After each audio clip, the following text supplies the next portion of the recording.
Good day, sir. I am Binpol Sadabinsay. My topic is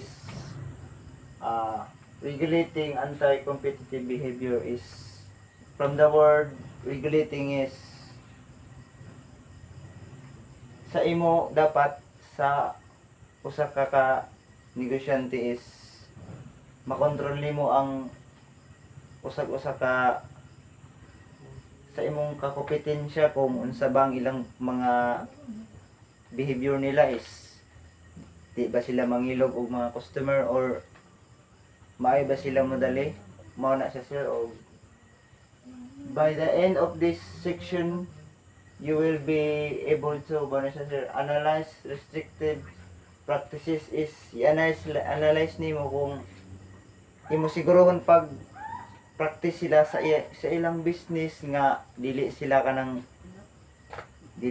mo harang sa imong negosyo or dili sila kanang mandaot sa imong hama na sir. Explain tying sales is kanang imong mga sa negosyo nimo is ang imong ipangbaligya is need nimo siya ilista kay para imo mabal-an kung unsa ang nangahalin. Bundling and predatory pricing is ang bundling and predatory pricing is kanang ang bundling is kanang example na sa company sir is ang mga product nila is kanang nakalista tapos kanang ang ilang target ani is ang mga kanang mga customers is para ang product nila is quality ay good o quality o kinahanglan nila nga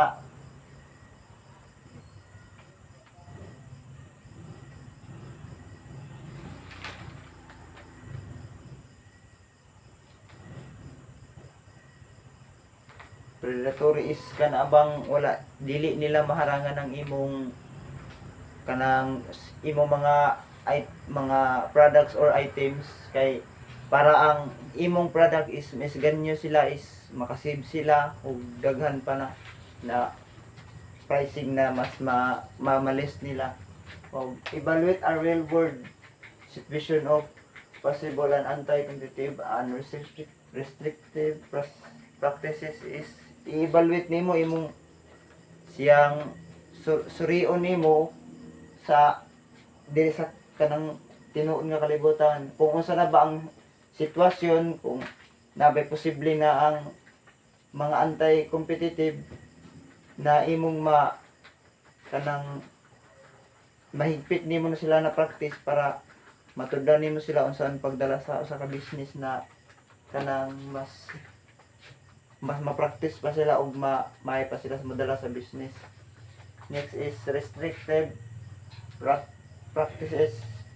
Mana siyang sample minimum or resale price maintenance agreement is kining ikaw gibali sa usa ka company is nakay i-resell ibaligya outro sila ha,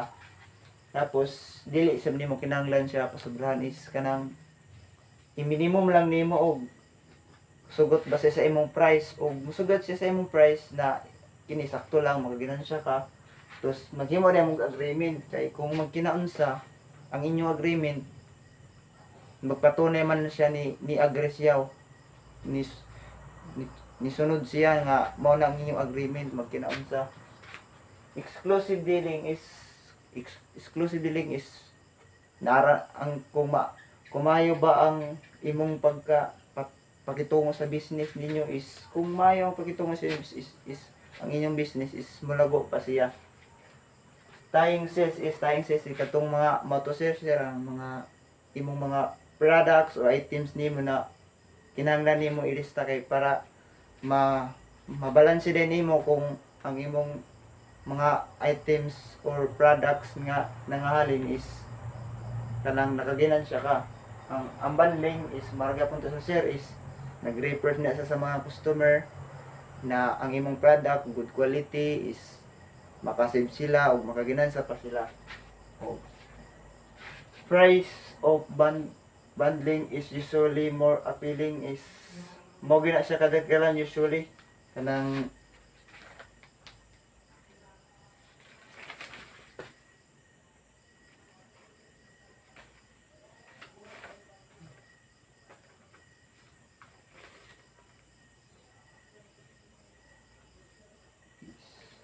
kasagaran sa mao na siya karon sa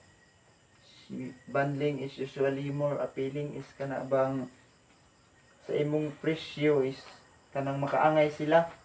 kay kung ang imong presyo sobra ka mahal is ang customer ana kanang mamili sila ug makasave sila mao na siya sir. Monopoly or firms, ang sa monopoly is kanang imong hawak na mga kumpanya kung dag tos